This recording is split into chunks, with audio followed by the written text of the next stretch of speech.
Greetings, geeks. Welcome to episode 812 of Geeks in Space. I am Rob Commander Tackle Malda, and joining me as usual in pretend low Earth orbit, we have Rob Roseboom. Hello. And Chris DeBona. Hi. Gentlemen, it's been a week since we met. How are we doing? Yeah. I'm fine. It was a good weekend. Yeah. One of our listeners, I ran into them and they said that we had been doing a better job with our volume levels. Oh, good. Look at us. Look at us. We're improving. Look at you. We're learning. We're learning. We can be trained. We can be taught. Although now I'm not totally positive that we're actually streaming. I know we're recording, but because I had my USB hub crashed like 2 minutes before we were ready to record, so I had to reboot my machine. And you know what sucks about my new machine? Do you know how long it takes to do the memory training on 64 gigs of RAM? It takes too long, is what it takes. Hold on, I'm listening to us. It looks like we're streaming. Oh, good. I'm waiting for someone other than you to talk, though. Well, you guys are on the mix, so I'm not worried about that. It's so hard to listen to both things. Oh, isn't it awful? No, it's working, Chris. I just was more concerned. So YouTube does this obnoxious thing with you have to like create a session or whatever, and I wasn't sure if rebooting would cause me to disconnect from that session. Yeah, you're definitely a little louder than we are. All right, well, I'll pull my level down a little bit, and we'll be all like pro. 15%. Yeah. How many decibels should I adjust it, Chris? Well, I would say 5. All right. So I titled this episode Cats because I think I saw at least 2 different stories about cats this week on the list. Oh, yeah? Yeah. The first one we have is I have a cat. I have 4. I used to have 5. Ask me how my week was last week. Mm-hmm. I have 1 now. Yeah. How are your dogs doing with that situation? My dogs love it. Yeah? Not so much. Oh, I bet. New little tiny plaything. Yeah. So we have the 2024 calendar of giant cats and infrastructure. And Chris, if you pull that up, that is going to be my screenshot for the day, because kitties. So I would imagine this cat is like, I'm going to poop on that rock, Magnum has kind of like a litter rock. Magnum has 3 cats, so he splits the difference. Holy crap. So I'm allergic to cats, and I love my cat. Yeah, you have a cat. But I'm allergic to my cat. I was allergic to cats when I was little, but I apparently grew out of that. But what I have not grown out of is my allergy to guinea pigs. They are my kryptonite. Why would you ever have a guinea pig? I do not have a guinea pig, but I have touched guinea pigs. I don't know. This isn't very artful. Like, this one's casting a nice shadow. That one is too. This one's just like you they gave up. Dubious comp work here. Yeah, it's like I expect more from the Army Corps of Engineers. This is solid, ish. Although this arm is coming out of nowhere, So do you think that Dolly can do a better job? Maybe I could check it out later. See, that's a little bit. This is cute. It's cute, but the comp work isn't right. Doing the whole the lighting is off and all. Yeah. But it's the cat is kind of doing the Kate Winslet. Oh yeah, Titanic isn't that actually a Leo DiCaprio? Wait, who was leaning over the edge? Was it him or I thought that King of the World was Leo. I'm the king of the world. I'm on a boat like Leo. Oh yeah. Oh, you're right. Look at that. It's him and his the one that says I'm king of the world for sure. Yeah. She doesn't say it. But, I mean, they're both. But this is the one I'm talking about. So this is the one that there this you go. is the one the cat is evoking for me. So if we go back to the cat calendar, you'll see that he's basking. He's not, I'm king of the cat world, So you're king of this U.S. Army vessel. Yeah. I do like the cat in front of a cat. Yeah, again, terrible bad comp work, bad comp Army. work. Yeah. I mean, it's clear that this cat was posed in front of a green screen, a giant green screen. I don't even know if I'd call it a green screen. I bet this cat was just cropped out of one of their neighbors' photos of their kid. Sure. Magic Select, Yeah. You look at my phone, and I have approximately 1,000 pictures of my cats. I mean, don't get me wrong. They spent some time here getting the railing That's right. actually pretty good. That's okay, but the lighting is still wildly off. And like, does this cat have two heads? You with the know, head coming out of its bottom? when Well, people yeah, it's all criticize the extra radiation from the turbines. when they That's from a- criticize the that's from a Marvel hydro plant. artists, they criticize the Marvel movies for having weak special effects. It's important to remember that we don't criticize the artists. We criticize the producers for the budget. Yeah. Because all those artists are trying real hard to do bad jobs. So ironically, or not, these cats are sitting atop the Bonneville Dam, which is a hydropower facility that powers... Bonneville's? No. Dams? It powers at least 3 Google data centers and 3 Microsoft data centers off the Columbia River in the Dalles, Portland, Oregon, which is like west of Portland. Did you if just I've got drive my right geography past right. it? Did they let you in? Yeah. Did you eat a Yeah. peanut No, butter and jelly sandwich in their cafeteria? I've been in one of the data centers before, back when I worked for one of the companies. So, I was always bummed that they never let me go in their data center. Didn't There are ask 2 for it. companies that never let me go in their data center and like 6 that did.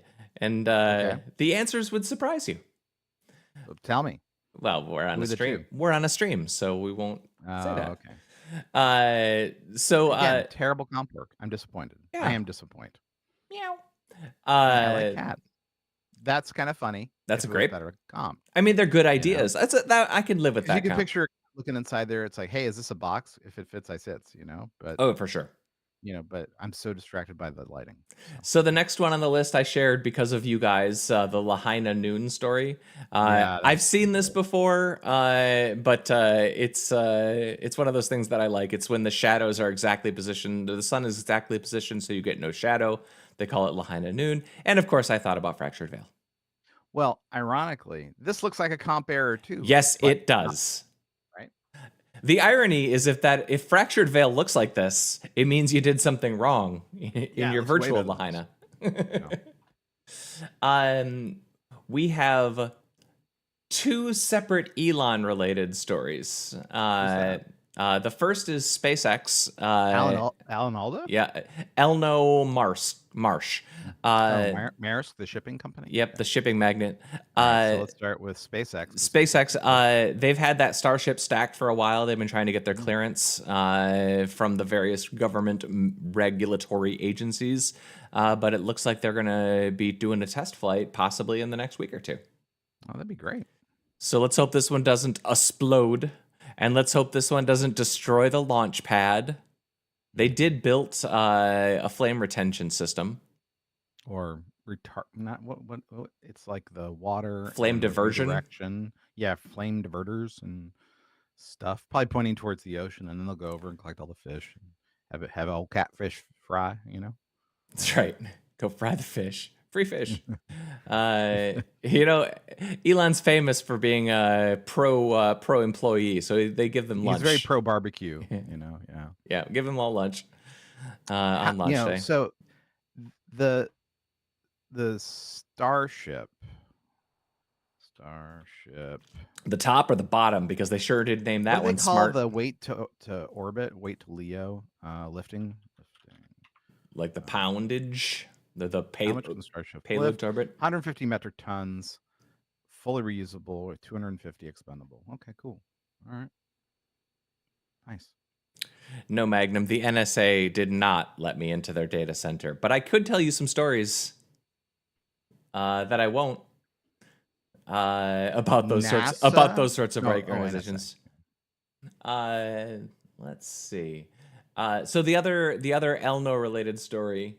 Is this one's makes me angry. So Twitter, which is now called something else, but I don't remember what it's called. Oh, yeah, that's like MySpace. Yeah. That thing that everyone was on and then isn't on anymore. Right, like GeoCities. GeoX So they are now apparently selling dormant usernames for $50,000. How did they find dormant? They didn't pay them $1. Right. And this reminds me of way back in the day when we needed to get 2-digit user IDs because we wanted to give the employees Yeah. 2-digit user IDs. And Yep. at that point, I never reserved any UIDs when I created the user account system. But like a third of the first 100 user accounts were like created and then like nobody ever logged into them.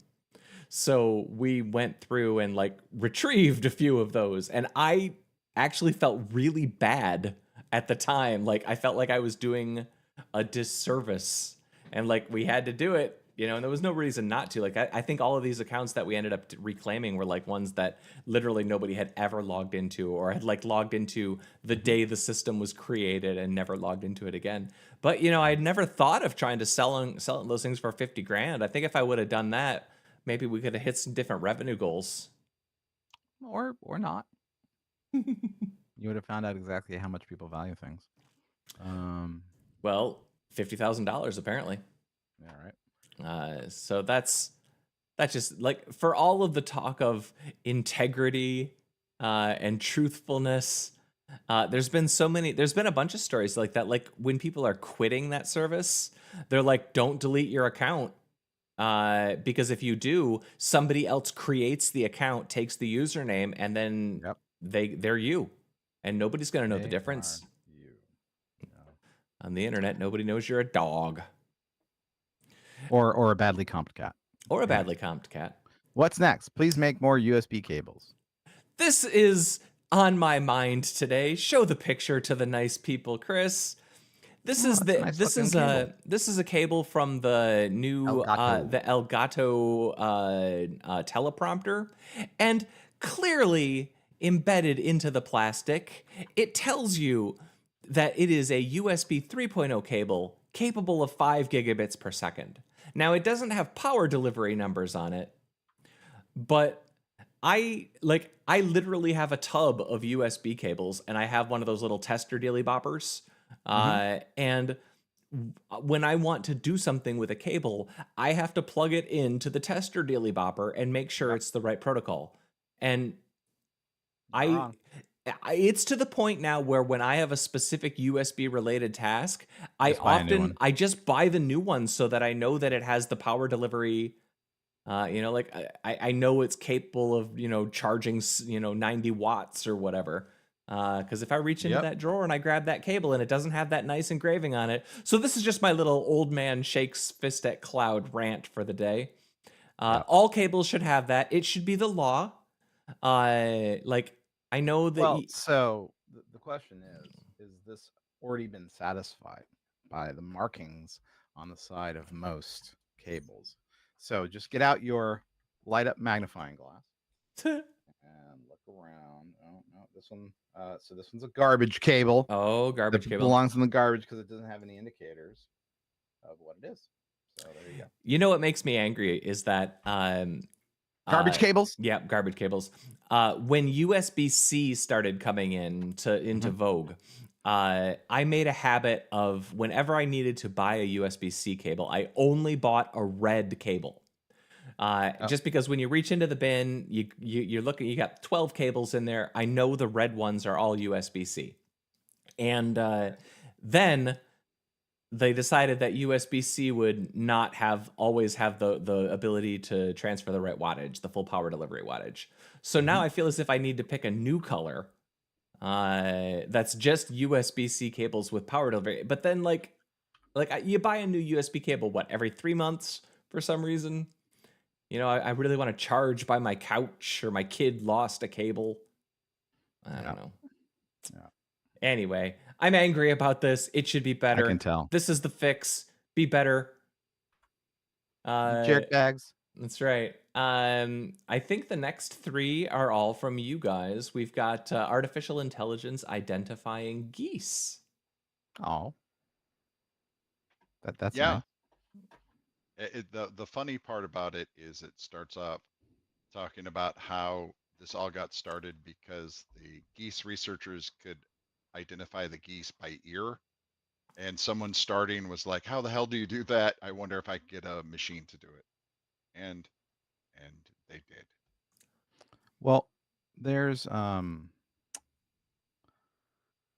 there's a whole thing for identifying giraffes and whales by their patterns on their skin. Their tails. Yeah, Is they On the do the that tails. same Yeah, with great it's white really neat. sharks. Yeah. is that for uniquely identifying them? Like that's Steve? Yes. That's Yes. cool. So it's not You like we know, detect the breed. I think it's one of those things where I think it's good enough, and unfortunately, the populations of whales are low enough that you can Mhm. get pretty solidly close. I would think with geese, it's like, okay, so we have this model now. Let's take every goose in the world and see if it matches more than one. It's like you can't really do that. So I think it's good enough for limited populations or geographic regions. I think it's very, very hard to test though for universal applicability. We're gonna have to get a bunch of geese, do some experiments. Yeah, if you want to track geese, you know. I remember a friend of ours who worked at a corporation who we are familiar with was talking about an AI photo recognition thing, and this is like maybe 10 years ago.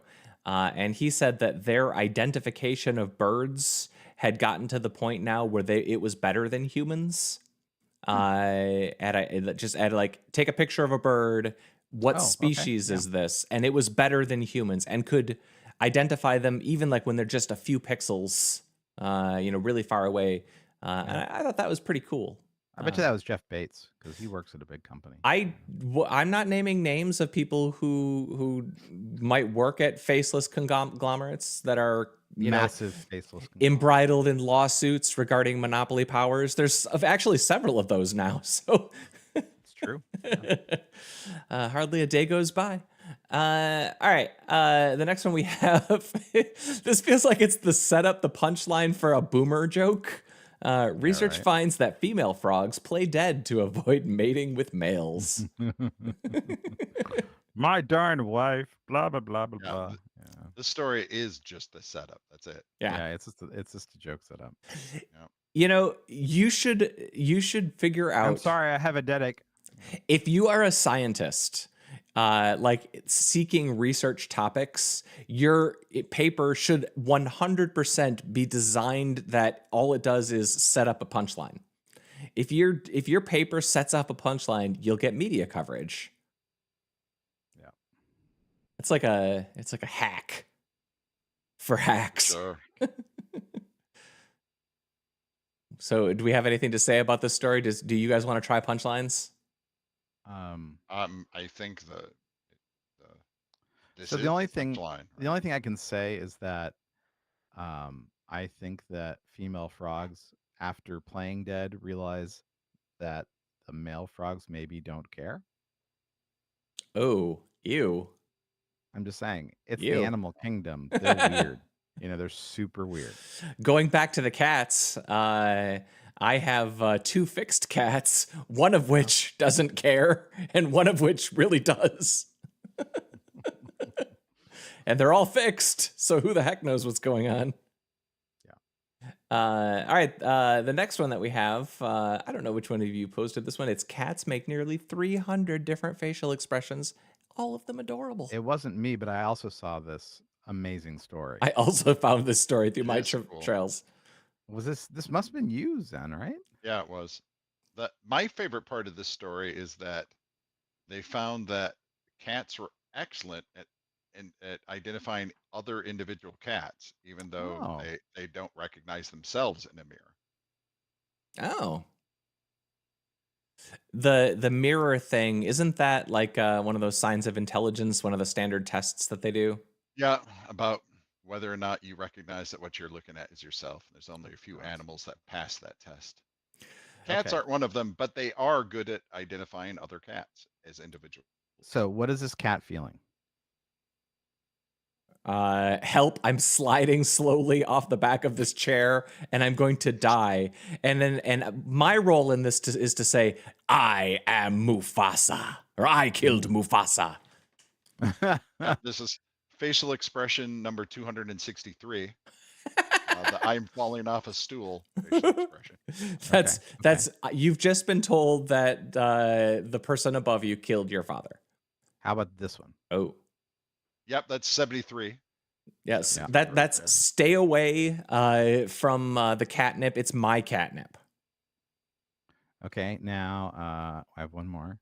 How about this one? That's rub my fuzzy belly. Get the fork loader. That's facial expression number 25. I need more radiation. That is a very sultry looking Get cat. Mothra away from me. Can you imagine like a giant cat, then Mothra shows up and the cat's like, swap, swap, swap. I feel like hate Mothra. I feel like a major corporate conglomerate might have a website where there's a playlist of hundreds of videos answering exactly that question. Oh, yeah, okay. All right, let's see. Wait, I have a cat picture. One more. One more. All right. I hope this is number. If I can get it to load. One second. All right. Is this gonna be one of yours? No. I'm not a Sharent for my cat. Oh, you're not capitalizing on your kitty for social media clout. No, man. Oh, that's so maybe a cute. couple Little times. stubby paws. I have one of my cat when he was a kitten and he was really exhausted after chasing a feather, Mhm. and he's panting like a dog. It's adorable. So, but yeah. So what is this facial expression? I think it's the I didn't say you could film me. Yeah, that's number 723. There's only 300. Did you wrap around? Well, this cat is Next level. Yeah. He's on a whole different playing field. Well, it's 300 facial expressions for normal cats, not stubby-legged cats. Oh, yeah. This is a stubby-legged. This is like a corgi of cats. Yeah.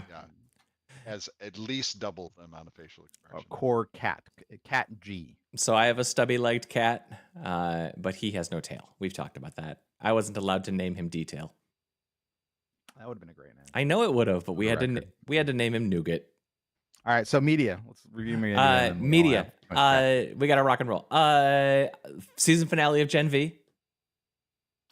I've not seen it yet. Oh, you're in for a treat. I can't wait. I cannot behind. wait. It's gonna be amazing. It's great.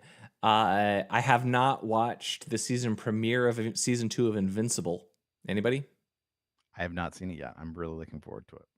I watched a film last night called The Royal Hotel, which is the story of two young women who are kind of trying to like have a vacation from college or whatever, and they go and work in in Australia in a bar where Hugo Weaving is the owner.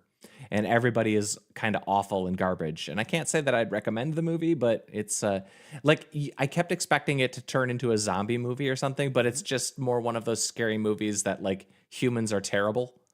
It's not like a scary movie like there's a monster that wants to eat our face. Oh, that kind of depressed me. Do either of you have anything good to recommend for my to watch list? That's a good question. I've watched very little television in the last week. Me too. I was driving a lot. So The Marvels comes out on Friday. I know you guys are both going to be in line. Right, for sure. Oh, yeah. Great. Yeah. Is that the one with Lieutenant Marvel and Pakistani Marvel? Phantom and Captain or Photon? No. Photon, Miss Marvel, Photon. and Brie Larson. Yes. Who I liked in Scott Pilgrim. You know. I liked her in Community. She was in Community? I didn't watch the later season. She was in 2 episodes. They weren't in the latest seasons. She was in 2 different episodes. She plays a girl that kind of has a crush on Abed. She also is in several episodes of The League. Have you ever seen The League? No. Rob, have you seen was all right. Yeah, The League is definitely, it's the most all right of that kind of show. It's like very risque, very raunchy, and not really about fantasy football at all. But the excuse for the friend group to talk is fantasy football. But Brie Larson plays, I think, a nanny for one of the guy's kids, and of course, because it's Brie Larson, that leads to shenaniganery. But in this case, it's with Jason Mantzoukas. He's amazing. I love the Zooks. You've seen me wear my Zooks t-shirt on this very podcast. That's true. We have. For those of you who watch it, he was wearing it in the visual side of the broadcast. That's right. Last week, For All Mankind, the new season is out. I haven't started that yet, but I might start that today. Ooh, yeah. Uh, I'm not caught up, but that's a good show.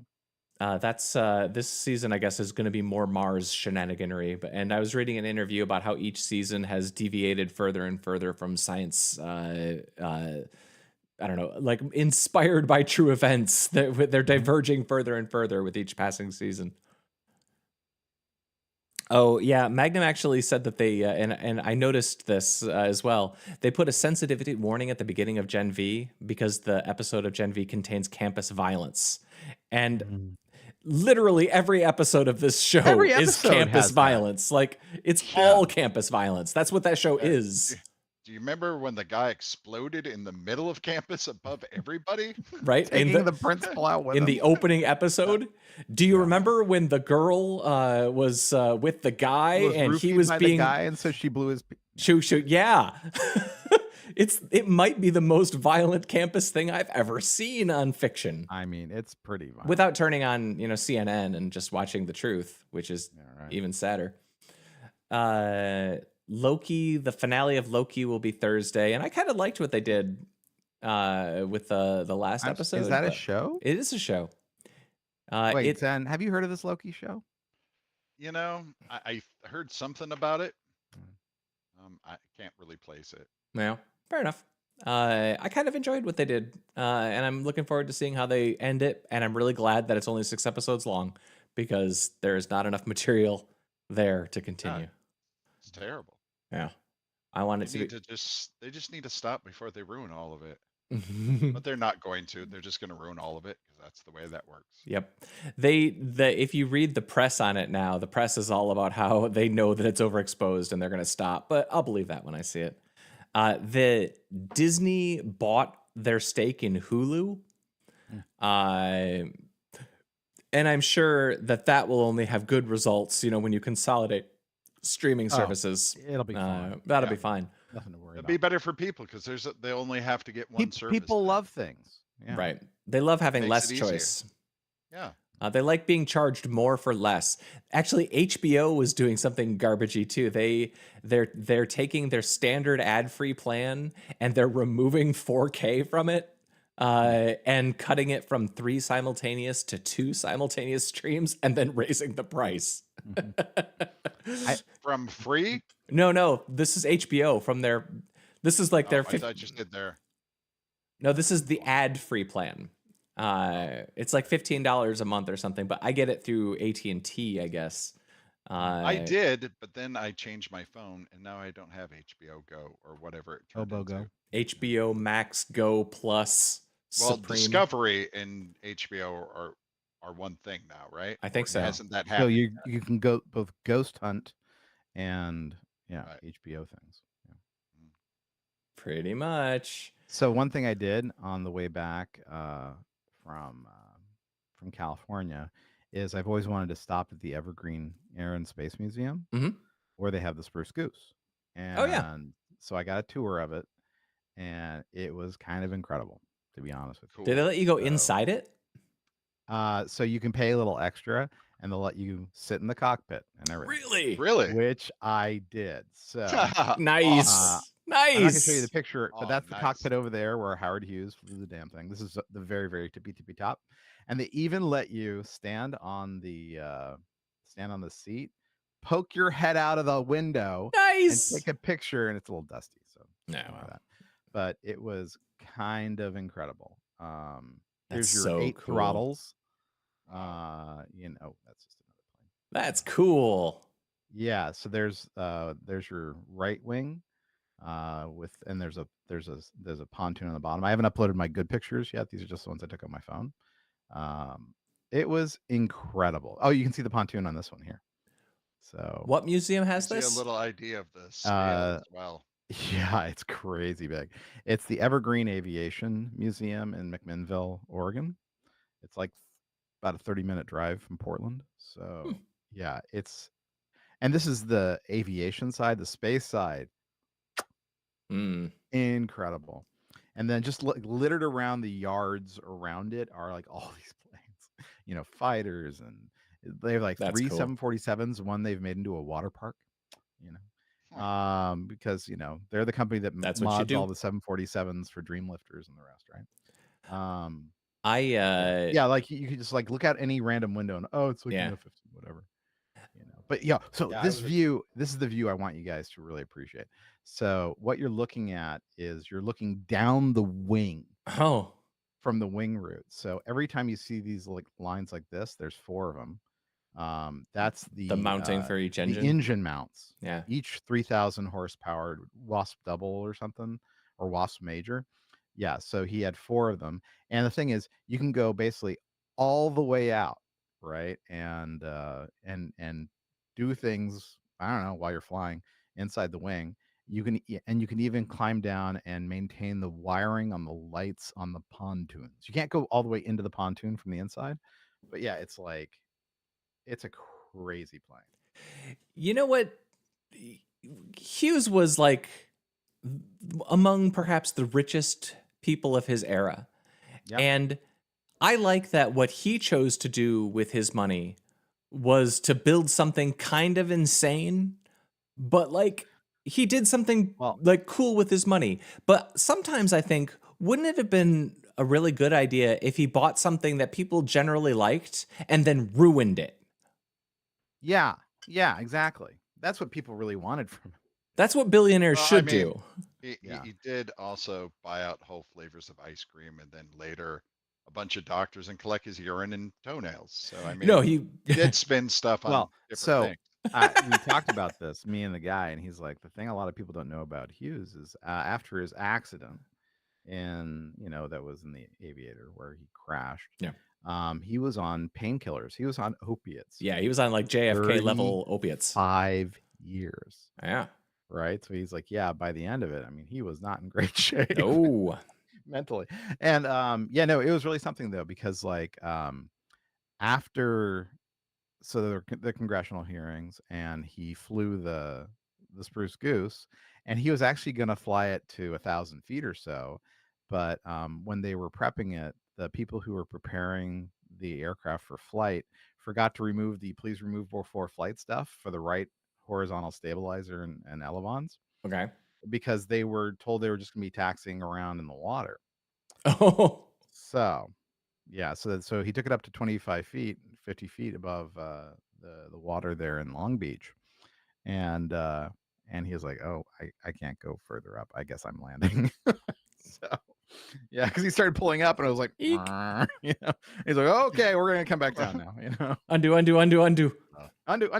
But yeah, no, this museum is incredible. They've got a Titan IV, like just standing there. They've got a Redstone. They've got an Atlas on its side. I mean, it's incredible. They have an SR-71, of course, whatever. And by the time you get there, they'll take the tarp off the 117. I mean, it's an incredible museum. They have a V1 and a V2. Well, they have a V2, and then they have one of the American copies of the V1 that we were going to send to Japan, and then we nuked them. So yeah, it's like, yeah, it's a really, and it's got a Mercury spacecraft, one of the test units, not the real thing. But it's like, it sounds like every engine. Udvar Hazy light. It has very Udvar Hazy vibes. And if you think about it, Evergreen is not unlike ILC, in that they do aircraft leasing, aircraft stuff. Yeah. So but they have each of the RL-10, the J1, and they have the Bell from an F1 engine. I mean, hey, it's a hell of a... throw me a link to the museum, so I'll add it to the zone for the day. Yeah. Do we have anything else we wish to say before we go about our very important tasks? 9. All right. Then goodbye to Chris DeBona. Bye. Goodbye to Rob Roseboom. See ya. That was episode 812 of Geeks in Space. I was Rob Commander Takamaldo, and we'll see you next time on Geeks in Space. Bye-bye.